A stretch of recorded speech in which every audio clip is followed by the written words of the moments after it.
ঘুমের মধ্যে মেয়েটি হঠাৎ ফোনের রিংটোনে চমকে ওঠে। সে হাত বাড়িয়ে ফোনটা বন্ধ করতে গিয়ে হঠাৎ হাত ফসকে যায়।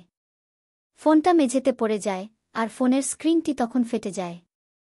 কিন্তু সেদিকে খেয়াল না করে সে ফোনে কথা বলা শুরু করে। তাকে তার বেস্ট ফ্রেন্ড ফুপেই ফোন করেছে এবং বলছে সে তাকে নিতে আসছে। এ কথা শুনে মেয়েটি খুশি হয়ে যায় এবং রেডি হতে থাকে। মেয়েটির নাম সিথুমো, কিন্তু সবাই তাকে মোমো নামে ডাকে। তার ইচ্ছা ছিল অ্যাডভার্টাইজমেন্ট সেক্টরে পড়ালেখা করা, কিন্তু তার ফ্যামিলির কারণে সে এই সাবজেক্টে পড়ছে।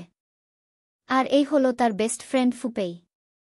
আজ ফুপেই তাকে একটি ইন্টারভিউতে নিয়ে যাওয়ার জন্য এসেছে। মোমো ফুপেইর সাইকেলে উঠে পড়ে এবং সেখানে যাওয়ার জন্য রওনা হয়। কিন্তু মাঝপথে গুওই নামে একটি ছেলের সাথে তাদের সাইকেল ধাক্কা খায় এবং মোমোর ড্রেসটি সাইকেলের সাথে আটকে যায়। গুওই তার ড্রেসটি সাইকেলের চাকা থেকে ছাড়িয়ে দেয়, এতে মোমোর ড্রেসটি ছিঁড়ে যায়। এরপর তারা আবারও ইন্টারভিউ দেওয়ার জন্য রওনা দেয়া।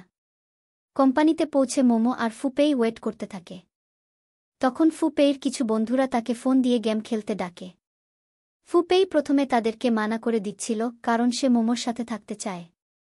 কিন্তু বন্ধুরা বারবার জোর করাতে সে মোমোর কাছ থেকে বিদায় নিয়ে গেম খেলতে চলে যায়।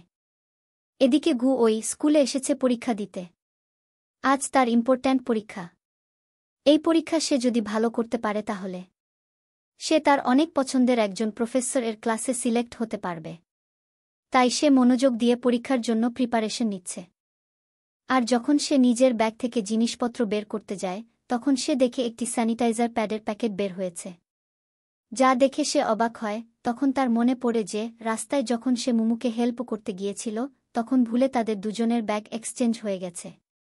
আর পরীক্ষা দেওয়ার জন্য তার যেসব কাগজপত্র লাগবে সবকিছু তার ব্যাগে রয়ে গেছে। তাই সে আর পরীক্ষাটি দিতে পারেনি। অন্যদিকে মোমো ইন্টারভিউ রুমে গিয়ে নিজের যোগ্যতা সম্পর্কে বলছিল। তার কাছে যখন প্রয়োজনীয় ডকুমেন্টস দেখতে চাওয়া হয়, সে ব্যাগ খুলে দেখে কিছুই নেই, কারণ এই ব্যক্তি তার নয়। তার এই অবস্থা দেখে ইন্টারভিউ বোর্ডের সদস্যরা বুঝে নেয় মোমো একজন অসতর্ক মানুষ। তাই তাকে আর চাকরিটা দেওয়া হয় না। ফুপেই মোমোর ফোনে কল দিচ্ছিল, কিন্তু তার ফোনটি গুওইর কাছে ছিল। সে ফোনটা রিসিভ করে তাকে সবকিছু খুলে বলে।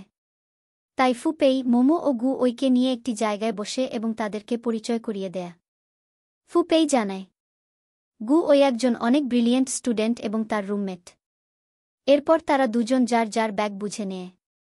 এরপর মোমো অনেক হাসি খুশি হয়ে তার রুমে ফিরে আসে। এই দেখে তার রুমমেট মারল তাকে জিজ্ঞাসা করে তাকে এত খুশি দেখাচ্ছে কেন। মোমো বলে আজ মজার একটা ঘটনা ঘটেছে। পরদিন মোমো ক্লাসে যায় এবং পড়ানোর সময় হঠাৎ করে তাদের ক্লাসের কম্পিউটারটি বন্ধ হয়ে যায়। এটা ঠিক করার জন্য একটি টেকনিশিয়ান ডাকা হয়।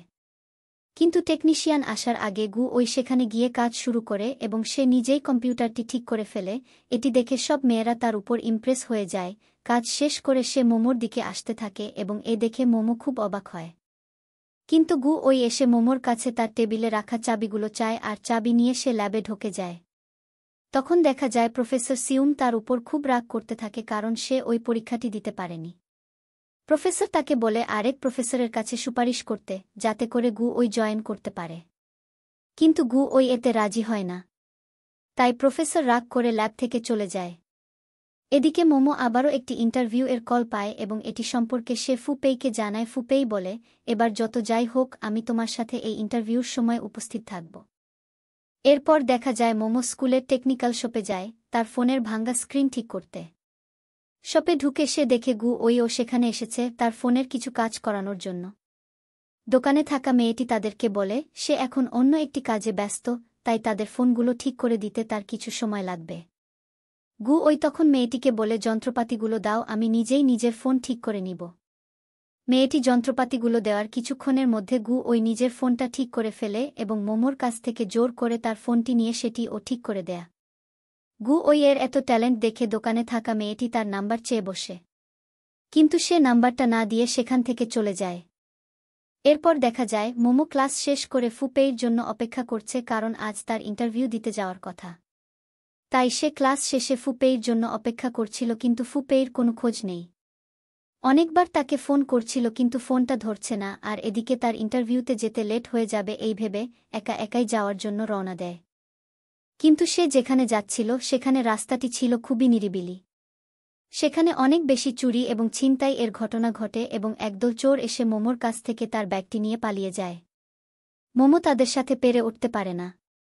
সে মাটিতে পড়ে গিয়ে অনেক ব্যথা পায়। এরপর সে রাস্তায় বসে থাকে এবং আবারও ফুপেইকে ফোন করে। এবার গু ওই ফুপেই এর ফোন রিসিভ করে। তখন মোমো বলে তার আর্জেন্ট সাহায্য দরকার, ফুপেই যেন এখনই তাকে নিতে আসে। গু ওই আশেপাশে কোথাও ফুপেইকে না পেয়ে মোমোকে নেয়ার জন্য নিজেই চলে আসে। মোমো তাকে দেখে অবাক হয়ে যায়। গু ওই মোমোকে যত্ন সহকারে ট্যাক্সিতে উঠায়। সে ড্রাইভারকে বলে হসপিটালে নিয়ে যাওয়ার জন্য। কিন্তু মোমো বলে আমি তেমন কোনো ব্যথাই পাইনি। আমাকে হসপিটালে নিয়ে যেতে হবে না।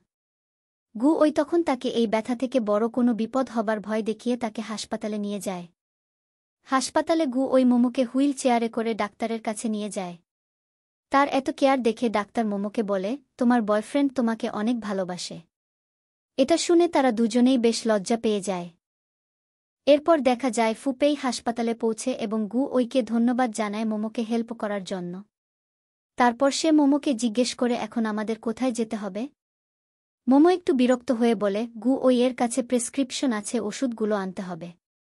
এটা শুনে ফুপেই ওষুধ আনার জন্য প্রেসক্রিপশন নিয়ে ফার্মেসি খুঁজতে থাকে। আর এটা দেখে মোমো ভাবতে থাকে ওর আর ফুপেই এর কাছ থেকে কিছু আশা করা উচিত নয়।